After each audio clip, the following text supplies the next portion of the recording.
ನಮಸ್ಕಾರ ವೀಕ್ಷಕರಿಗೆ ಎಲ್ಲರಿಗೂ 2025 ಹೊಸ ವರ್ಷದ ಶುಭಾಶಯಗಳು.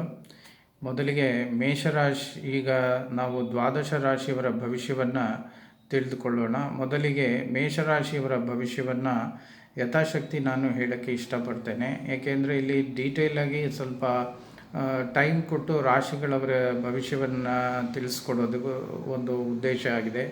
ಆದ್ದರಿಂದ ಒಂದೇ ವಿಡಿಯೋದಲ್ಲಿ ಎಲ್ಲ ರಾಶಿಗಳಿಗೂ ಹಾಕೋದು ಸ್ವಲ್ಪ ಕಷ್ಟ ಆಗ್ಬೋದು.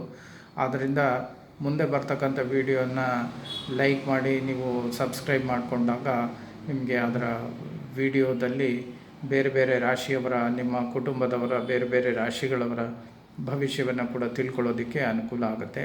ಇವಾಗ ಮೇಷರಾಶಿಯವ್ರಿಗೆ ಹೇಗಿರುತ್ತಪ್ಪ 2025 ಅಂತ ತಿಳ್ಕೊಳ್ಳೋಣ. ನೋಡಿ, ಮೊದಲಿಗೆ ಮೇಷರಾಶಿಯವ್ರಿಗೆ ಹೇಗಿರುತ್ತೆ ಅಂತ ತಿಳ್ಕೊಳ್ಳೋಕೆ ಮುಂಚೆ ಹೇಗಿತ್ತು ಹೇಗಿದೆ ಅಂತ ತಿಳ್ಕೊಳ್ಳೋದು ಭಾಳ ಇಂಪಾರ್ಟೆಂಟ್ ಆಗುತ್ತೆ. ಯಾಕಂದರೆ ಬೇಸ್ಡ್ ಆನ್ ದಟ್ಟು ಮುಂದೆ ಹೇಗೆ ನಡೆಯುತ್ತೆ ಅಂತ ಒಂದು ಐಡಿಯಾ ಬರುತ್ತೆ. ಈಗ ನಾವು ಮೇಷರಾಶಿಯವ್ರಿಗೆ ಈಗ ಹೇಳಬೇಕು, ಹಿಂದೆ ಹೇಗಿತ್ತು ಇವಾಗ ಹೇಗೆ ನಡೀತಾ ಇದೆ ಅಂತ ಹೇಳಬೇಕಂದ್ರೆ, ಮೇಷರಾಶಿಯವ್ರಿಗೆ 2021ರಿಂದನೇ ಸ್ವಲ್ಪ ಟೈಮ್ ಅಷ್ಟಕ್ಕಷ್ಟೇ ಇದೆ. ಏನು ಹೇಳ್ಕೊಳ್ಳೋಂಥ ಪರಿಸ್ಥಿತಿಗಳು, ಒಳ್ಳೆಯ ಪರಿಸ್ಥಿತಿಗಳು ಜಾತಕರಿಗೆ ಇಲ್ಲ. ಯಾಕೆಂದರೆ ಅವ್ರಿಗೆ ನಡೀತಿದ್ದಂಥ ಸಂಚಾರಗಳು ಏನಿತ್ತು, ಗ್ರಹ ಸಂಚಾರಗಳು 1 ವರ್ಷ, 1.5 ವರ್ಷ, 2 ವರ್ಷ ಈ ಥರ ತುಂಬಾ ಅವರು ಬಾಧೆ ಪಟ್ಟಿದ್ದಾರೆ. ಮತ್ತು ವಿಶೇಷವಾಗಿ ಮಾನಸಿಕವಾಗಿ ತುಂಬ ವೇದನೆ ಪಟ್ಟಿದ್ದಾರೆ. ಸುತ್ತಮುತ್ತಲವರಿಂದ ಅನೇಕ ಥರವಾದ ಮಾನಸಿಕ ಆಘಾತಗಳು, ಬೆನ್ನಿಗೆ ಚೂರಿ ಹಾಕೋದು, ಅಂದರೆ ಆ ಥರ ಒಂದು ಪರಿಸ್ಥಿತಿಗಳನ್ನು ಅವರು ಫೇಸ್ ಮಾಡಿದ್ದಾರೆ. ಮತ್ತು ಉದ್ಯೋಗ ಸ್ಥಾನದಲ್ಲಿ ಕೂಡ ವಿಶೇಷವಾದ ಸವಾಲುಗಳನ್ನು ಅವರು ಎದುರಿಸಿ ಮುಂದೆ ಬಂದಿರ್ತಾರೆ. ಹಾಗೂ ತಾಯಿಯ ಆರೋಗ್ಯದಲ್ಲಿ ಕೂಡ it is A matter of concern ಅಂತ ಹೇಳ್ತೀವಿ. ಆ ಥರ ಆಗಿರೋವಂಥ ಪರಿಸ್ಥಿತಿಗಳು ಇರುತ್ತೆ. ತಾಯಿಗೆ ಕಾಲು ಮಂಡಿ ನೋವು ಬರೋದು, ತಲೆನೋವು ಬರೋದು, ಹೊಟ್ಟೆ ಪ್ರಾಬ್ಲಮ್ ಆಗೋದು, ಈ ಥರದ್ದೆಲ್ಲ ಫೇಸ್ಗಳನ್ನ ಅವರು ಮಾಡಿರ್ತಾರೆ. ಮತ್ತು ಈ ಮೇಷರಾಶಿಯವ್ರಿಗೆ ಇವಾಗ ಏನು ಸದ್ಯದ ಪರಿಸ್ಥಿತಿ ಅಂದರೆ ತುಂಬ ಅನಿಶ್ಚಿತತೆ ಕಾಡ್ತಾ ಇರುತ್ತೆ ಅವರಿಗೆ. ಆ ಥರ ಒಂದು ಪರಿಸ್ಥಿತಿಯಲ್ಲಿ ಅವರಿದ್ದಾರೆ. ಮೇಯ್ನಾಗಿ ಹೇಳಬೇಕಂದ್ರೆ ಅವ್ರಿಗೆ ಮಾನಸಿಕವಾಗಿ ಸ್ಟ್ರೆಸ್ಸು, ಡಿಪ್ರೆಷನ್ನು ತುಂಬಾ ಇರುತ್ತೆ. ಆದರೆ ಇದೇ ಕಂಟಿನ್ಯೂ ಆಗುತ್ತಾ, ಮುಂದೆ ಹೇಗಿರುತ್ತಪ್ಪ ಅಂತ ಯೋಚನೆ ಮಾಡಿದಾಗ ಮೇಷರಾಶಿಯವರಿಗೆ ಅವರು ಧೃತಿಗೆಡುವ, ಅಂದರೆ ಹತಾಶರಾಗುವ ಒಂದು ಯಾವುದೇ ಸಂಭವ ಇಲ್ಲ. ಅವರಿಗೆ ಗುರುಗ್ರಹದ ಒಂದು ಆಶೀರ್ವಾದದಿಂದ ವಿಶೇಷವಾದ ಒಳ್ಳೆಯದು ಫಲಗಳನ್ನು ಪಡ್ಕೊಳ್ಳುವಂಥ ಎಲ್ಲ ಒಂದು ಪರಿಸ್ಥಿತಿಗಳು ಜಾತಕದಲ್ಲಿ ಕ್ರಿಯೇಟ್ ಆಗ್ತಾ ಇದೆ. ಹೇಗೆ ಅಂದರೆ ಗುರು ಇವರ ರಾಶಿಗೆ 3ನೇ ಮನೆಗೆ ಹೋಗ್ತಾರೆ. 3ನೇ ಮನೆ ಅಷ್ಟು ಒಳ್ಳೆಯ ಶುಭ ಫಲಗಳನ್ನು ಕೊಡತಕ್ಕಂಥ ಸ್ಥಾನ ಅಲ್ಲ ಅಂತ ಜ್ಯೋತಿಷ್ಯದಲ್ಲಿ ಕೆಲವರ ಅಭಿಪ್ರಾಯ ಇದ್ದರೂ ಸಹಿತ, ಅವರು ಎಲ್ಲಿ ಹೋಗ್ತಾರೆ ಅನ್ನೋದಕ್ಕಿಂತ ಇಂಪಾರ್ಟೆಂಟಾಗಿ ನಮ್ಮ ಪ್ರಕಾರ ಏನು ಮಾಡ್ತಾರೆ, ಏನನ್ನು ನೋಡ್ತಾರೆ ಅನ್ನೋದು ಇಂಪಾರ್ಟೆಂಟು ಗುರು ವಿಷಯದಲ್ಲಿ. ಯಾಕೆಂದರೆ ಗ್ರಹಗಳಿಗೆ ದೃಷ್ಟಿ ಮುಖ್ಯ ಆಗುತ್ತೆ ಅಷ್ಟೇ ಹೊರತು ಅವ್ರು ಎಲ್ಲಿ ನಿಂತ್ಕೊಳ್ತಾರೆ ಅನ್ನೋದು ಇಂಪಾರ್ಟೆಂಟ್. ಅಷ್ಟು ನಾವು ನಮ್ಮ ಗುರುಗಳ ಬಳಿಯಲ್ಲಿ ನಾವು ಕಲಿತಾಗ ಪಡೆದುಕೊಂಡ ಜ್ಞಾನದಿಂದ ನಾವು ಮತ್ತು ಅನುಭವದಿಂದ ತಿಳಿದುಕೊಂಡಿರೋ ಪ್ರಕಾರ ಈ ಮೇಷರಾಶಿಯವರಿಗೆ ಭಾಗ್ಯಸ್ಥಾನ ಬಂದು ಧನುರಾಶಿ ಆಗುತ್ತೆ. ಆ ಭಾಗ್ಯವನ್ನು ರೂಲ್ ಮಾಡೋವಂಥ ಗ್ರಹ ಯಾವುದು ಅಂದರೆ ಗುರು. ಸೊ ಆ ಭಾಗ್ಯಾಧಿಪತಿಯು ತನ್ನ ಮೂಲ ತ್ರಿಕೋಣ ಸ್ಥಾನವಾದ ಧನುರಾಶಿಯನ್ನು ನೋಡ್ತಾರೆ. ಸೊ ಹಾಗಿದ್ದರೆ ಏನು, ಗುರುದೃಷ್ಟಿ ಅಲ್ಲಿ ಬೀಳೋದ್ರಿಂದ ಅವರ ಭಾಗ್ಯೋದಯ ಕಾಲ ಅಂತ ಹೇಳ್ಬೋದು. ಇನ್ನು 1 ವರ್ಷಗಳ ಕಾಲ ಮೇಷರಾಶಿಯವರಿಗೆ ವಿಶೇಷವಾದ ಅಭಿವೃದ್ಧಿ ಆಗೋದಕ್ಕೆ ವಿಶೇಷವಾದ ಸಂಭಾವನೆಗಳು ಜಾಸ್ತಿ ಇದೆ. ಆದರೆ ಈ ಜಾತಕರಿಗೆ ಏನು ಅಂದರೆ, ಇನ್ನೂ ಒಂದು ಪರಿಸ್ಥಿತಿ ಏನಪ್ಪ ಅಂದರೆ, ಗುರು ಅಕ್ಟೋಬರಿಂದ ಡಿಸೆಂಬರ್ ತನಕನೂ 4ನೇ ಸ್ಥಾನಕ್ಕೆ ಹೋಗಿ ಅಲ್ಲಿ ಕೂಡ ಉಚ್ಚರಾಗ್ತಾರೆ.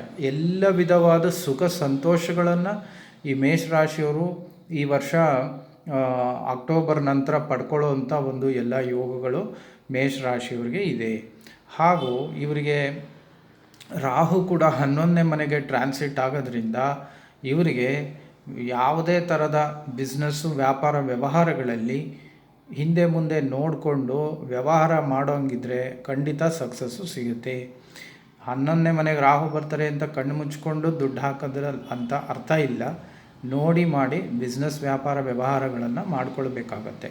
ಅದು ನಂತರ ಏನು ಇನ್ನೊಂದು ವಿಷಯ ಅಂದರೆ ಇವರಿಗೆ 7.5 ಸ್ಟಾರ್ಟ್ ಆಗ್ತಾಯಿದೆ. 7.5 ಸ್ಟಾರ್ಟ್ ಆಗ್ತಾಯಿದೆ ಅಂದರೆ 7.5 ವರ್ಷ ಶನಿ ಕಾಟ ಅಂತ ಏನು ಹೇಳ್ತೀವಿ ಅದು ಶುರು ಆಗ್ತಾಯಿದೆ. ಆದರೆ ಈ ಶನಿ ಕಾಟ ಶುರು ಆದರೂ ಸಹಿತ ಇವರೇನು ಅದಕ್ಕೆ ಯೋಚನೆ ಮಾಡೋವಂಥ ಇದಿಲ್ಲ, ಪರಿಸ್ಥಿತಿ ಇಲ್ಲ. ಯಾಕೆಂದರೆ ಮೊದಲನೇ ಸಲ ಮತ್ತು 2ನೇ ಸಲ ಶನಿ ಕಾಟ ಬಂದಾಗ ಯಾವುದೇ ರೀತಿಯ ತೊಂದರೆಗಳು ಜಾತಕರಿಗೆ ಆಗೋದಿಲ್ಲ. 3ನೇ ಸಲ ಯಾರಿಗೆ ಶನಿ ಕಾಟನ ಫೇಸ್ ಮಾಡ್ತಾ ಇದ್ದಾರೆ ಜನಗಳು, ಅಂಥವರಿಗೆ ಮೇಷರಾಶಿಯಲ್ಲಿ ಹುಟ್ಟಿದವರಿಗೆ ಮಾತ್ರ ಕೆಲವು ಕಷ್ಟದ ಪರಿಸ್ಥಿತಿಗಳನ್ನು ಫೇಸ್ ಮಾಡೋ ಸಂಭಾವನೆಗಳು ಜಾಸ್ತಿ ಇರುತ್ತೆ. ಆದರೆ ಅವರು ಅದಕ್ಕೂ ಕೂಡ ವಿಶೇಷವಾದ ಪರಿಹಾರಗಳನ್ನು ಆಚರಿಸ್ಕೊಳ್ಳೋದ್ರಿಂದ ಅವರಿಗೆ ವಿಶೇಷವಾದ ಒಂದು ಅಭಿವೃದ್ಧಿಯನ್ನು ಕಾಣಬಹುದು. ಆಮೇಲೆ ಇವ್ರಿಗೆ ನೆಕ್ಸ್ಟು ಇನ್ನೇನು ಪ್ರಿಡಿಕ್ಷನ್ ಹೇಳ್ಬೋದು, ಮೇಷರಾಶಿ ಅಂದರೆ ಮೇಷರಾಶಿಯವ್ರಿಗೆ ಟೋಟಲಾಗಿ ಈ ವರ್ಷ ಒಂದು ಉತ್ತಮ ಫಲದಾಯಕಗಳ ಕಾರಕಗಳಾಗಿ ಇರುತ್ತೆ ಅಂತ ಹೇಳ್ಬೋದು. ಆಮೇಲೆ ಮತ್ತೊಂದೇನು ಅಂದರೆ ಈ ಗುರು ದೃಷ್ಟಿ ಸಪ್ತಮ ಸ್ಥಾನದ ಮೇಲೆ ಬೀಳೋದ್ರಿಂದ ಇವರಿಗೆ ಮದುವೆ ಆಗಿಲ್ಲದೆ ಇರೋರಿಗೆ ಮದುವೆ ಆಗೋ ಭಾಗ್ಯ, ಮತ್ತು ಕೆಲಸ ಕಾರ್ಯಗಳಲ್ಲಿ ಏನಾದರೂ ಒಂದು ಉತ್ತಮವಾದದ್ದನ್ನು ಬಯಸ್ತಾ ಇದ್ದರೆ ಉತ್ತಮವಾದ ಸುಖ ಸೌಲಭ್ಯಗಳು, ಅದರಲ್ಲಿ ಅಭಿವೃದ್ಧಿಯನ್ನು ಅವರು ಕಾಣಬಹುದು. ಆದರೆ ಇವರು ಈ ಥರ ಇದು ಪರಿಸ್ಥಿತಿ ಚೆನ್ನಾಗಿರೋದು ಓಕೆ ಗೊತ್ತಾಗುತ್ತೆ. ಆದರೆ ಇದನ್ನೇ ಹೇಗೆ ಅವರು ಒಂದು ಫಲಗಳನ್ನು ಸಿಗೋಕ್ಕೆ ಏನು ಮಾಡಬೇಕು, ಯಾವ ಪರಿಹಾರ ಅಂತ ಅಂದರೆ ಒಂದೇ ಒಂದು ಮೇಷರಾಶಿಯವ್ರಿಗೆ ಗುರು ಒಬ್ಬನೇ ಅವ್ರಿಗೆ ಮೇಲ್ ಬರಬೇಕು, ಅದೃಷ್ಟವನ್ನು ಕೊಡಬೇಕು. ಅಂದರೆ ನೀವು ಜೀವನ ಪೂರ್ತಿ ಜ್ಞಾಪಕ ಇಟ್ಕೊಳ್ಬೇಕಾಗಿರೋದು ಏನು ಅಂದರೆ ನಿಮ್ಮ ಅದೃಷ್ಟವು ಗುರು ಬೃಹಸ್ಪತಿ ಗ್ರಹದ ಕೈಯಲ್ಲಿದೆ. ಆ ಗುರು ಬೃಹಸ್ಪತಿ ಅನುಗ್ರಹ ಮಾಡಿದ್ರೆ ಮಾತ್ರ ನಿಮ್ಮ ಎಲ್ಲ ಎಷ್ಟೇ ಎಫರ್ಟ್ಸು ನೀವು ಏನೇ ಹಾಕಿ ಅದಕ್ಕೆ ಫಲದಾಯಕನು ಯಾರು ಅಂದರೆ ಗುರು.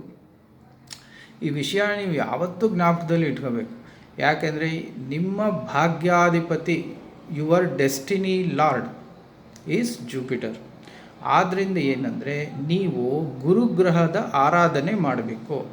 ಗುರುಗ್ರಹದ ಆರಾಧನೆ ಹೇಗೆ ಮಾಡ್ತೀರಿ ಅಂದರೆ ನಿಮಗೆ ಗುರುಗ್ರಹನ ಹೋಗಿ ಮಾತಾಡ್ಸೋಕ್ಕಾಗಲ್ಲ.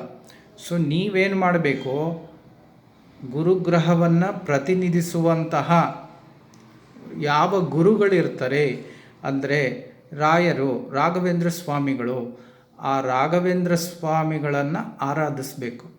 ಪ್ರತಿ ಗುರುವಾರ ರಾಯರ ಮಠಕ್ಕೆ ಹೋಗಿ 21 ಪ್ರದಕ್ಷಿಣೆ ನಮಸ್ಕಾರ ಹಾಕಬೇಕು.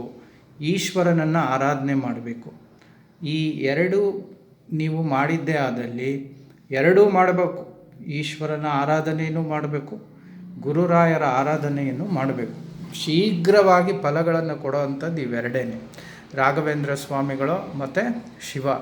ಇವರಿಬ್ಬರು ನೀವು ಹೋದ ತಕ್ಷಣ ನಿಮ್ಮ ಮೇಲೆ ಅವರ ಕೃಪಾ ದೃಷ್ಟಿ ಬಿದ್ದೇ ಬೀಳುತ್ತೆ. ಸೊ ಆದ್ದರಿಂದ ನೀವು ನಿಮ್ಮ ಭಾಗ್ಯೋದಯ ಆಗಬೇಕು ಅಂತ ಅಂದರೆ ನೀವು ರಾಘವೇಂದ್ರ ಸ್ವಾಮಿಗಳನ್ನು ಮತ್ತು ಈಶ್ವರನನ್ನು ಆರಾಧನೆ ಮಾಡಬೇಕಾಗತ್ತೆ. ನೆಕ್ಸ್ಟು ನಿಮಗೆ ಶನಿ ಯಾಕೆ ಅಂದರೆ ಇವಾಗ ನಿಮಗೆ ಶನಿ ಗ್ರಹವು ಇದರಲ್ಲಿ ಬರ್ತಾರೆ, ಶನಿ ಕಾಟ ಅಂದರೆ 7.5 ಮನೆ ಶನಿ ಶುರು ಆಗ್ತಾಯಿದೆ. ಆದ್ದರಿಂದ ಏನು ಅಂದರೆ ಅದು ಪ್ರಾರಂಭದಲ್ಲೇ ಇರೋದ್ರಿಂದ ನೀವು ಈಗಿಂದನೇ ಆಂಜನೇಯ ಸ್ವಾಮಿ ಮತ್ತು ಶನೈಶ್ಚರ ಸ್ವಾಮಿ ಈ ಎರಡು ದೇವತೆಗಳ ಆರಾಧನೆಯನ್ನು ನೀವು ಮಾಡಬೇಕಾಗತ್ತೆ. ರಾಹು 10ನೇ ಮನೆಗೆ ಬಂದಿದ್ದಾರೆ ನಿಮಗೆ, ಆದರೆ ದುರ್ಗಾ ದೇವಸ್ಥಾನಕ್ಕೆ ಹೋಗಿ ಪೂಜೆ ಮಾಡಿಸಿ ಶನಿವಾರ ಮಂಗಳವಾರ ನಿಮಗೆ ಒಳ್ಳೆಯದಾಗತ್ತೆ. ಏನು ಮಾಡ್ತಿರೋ ಬಿಡ್ತಿರೋ ಗುರುವಾರದ ಹೊತ್ತಂತೂ ನೀವು ಶಿವ ಮತ್ತು ರಾಘವೇಂದ್ರ ಸ್ವಾಮಿಗಳ ಆರಾಧನೆಯನ್ನು ಮಾಡ್ಕೊಂಡು ಹೋಗಿದ್ದೇ ಆದರೆ ನಿಮಗೆ ಎಲ್ಲ ಕೆಲಸ ಕಾರ್ಯಗಳಲ್ಲಿ ಜಯ ಸಿಗುತ್ತೆ. ಇದು ನಿಮ್ಮ ಮೇಷರಾಶಿಯವರ ಒಂದು ಭವಿಷ್ಯ. ಜೊತೆಗೆ ಶನಿ ಕಾಟದ ಪರಿಹಾರ ಆಗೋದಕ್ಕೆ ನೀವು ಮಂತ್ರಗಳನ್ನು ಜಪಿಸಬೇಕಾಗತ್ತೆ. ಆ ಮಂತ್ರಗಳು ಏನಪ್ಪ ಅಂದರೆ, ಒಂದು ಶಂ ಶನೈಶ್ಚರಾಯ ನಮಃ, ಶಂ ಶನೈಶ್ಚರಾಯ ನಮಃ, ಶಂ ಶನೈಶ್ಚರಾಯ ನಮಃ ಅಂತ ಮಂತ್ರ ಹೇಳಬೇಕು. ಆಮೇಲೆ ಆಂಜನೇಯ ಸ್ವಾಮಿದು ಬುದ್ಧಿರ್ಬಲಂ ಯಶೋಧೈರ್ಯಂ ನಿರ್ಭಯತ್ವಂ ಅರೋಗತ ಅಜಾಡ್ಯಂ ವಾಕ್ಪಟುತ್ವಂಚ ಹನುಮತ್ ಸ್ಮರಣಾತ್ ಭವೇತ್ ಈ ಮಂತ್ರವನ್ನು ಹೇಳಬೇಕಾಗತ್ತೆ. ಮತ್ತು ಇನ್ನು ಶಿವಾದು ರಾಘವೇಂದ್ರ ಸ್ವಾಮಿಗಳದ್ದು ಎಲ್ಲರಿಗೂ ಗೊತ್ತೇ ಇರುತ್ತೆ. ಆ ಮಂತ್ರಗಳನ್ನೇ ಹೇಳಿ ಆ ದೇವಸ್ಥಾನಗಳಿಗೆ ಹೋಗಿ ಅವರಿಗೆ ಪ್ರದಕ್ಷಿಣೆ ನಮಸ್ಕಾರಗಳನ್ನು ಹಾಕಿ ಆದಷ್ಟು ದೈವ ಉಪಾಸನೆ ಮಾಡಿ 2 ಹೊತ್ತು ದೇವರು ಪ್ರಾರ್ಥನೆ ಮಾಡ್ಕೊಳ್ಳೋಕ್ಕೆ ಪ್ರಯತ್ನ ಪಡಿ. ಮೇಷರಾಶಿಯವ್ರಿಗೆ ಎಲ್ಲವೂ ಶುಭಕರವಾಗಿರಲಿ ಅಂತ ಹೇಳ್ತೀನಿ. ಇನ್ನು ಮುಂದಿನ ವಿಡಿಯೋದಲ್ಲಿ ಮುಂದಿನ ರಾಶಿಯಾದ ವೃಷಭ ರಾಶಿಯ ಒಂದು ಭವಿಷ್ಯವನ್ನು ನಾನು ತಿಳಿಸ್ಕೊಡ್ತೇನೆ. ಅಷ್ಟರೊಳಗಡೆ ನಿಮ್ಮ ಫ್ಯಾಮಿಲಿಯಲ್ಲಿ ಯಾರಾದರೂ ಬೇರೆ ಬೇರೆ ರಾಶಿಯವ್ರದ್ದು ಇದ್ದು ಅವರ ಭವಿಷ್ಯವನ್ನು ಸ್ವಲ್ಪ ಡೀಟೇಲಾಗಿ ತಿಳ್ಕೊಬೇಕು ಅಂತಿದ್ರೆ ಈ ಚಾನಲ್ಗೆ ಲೈಕ್ ಮಾಡಿ, ಸಬ್ಸ್ಕ್ರೈಬ್ ಮಾಡಿ, ಶೇರ್ ಮಾಡ್ಕೊಳ್ಳಿ. ನಿಮಗೆಲ್ಲ ವಿಡಿಯೋಸು ನಿಮಗೆ ಬರುತ್ತೆ. ನಮಸ್ಕಾರ.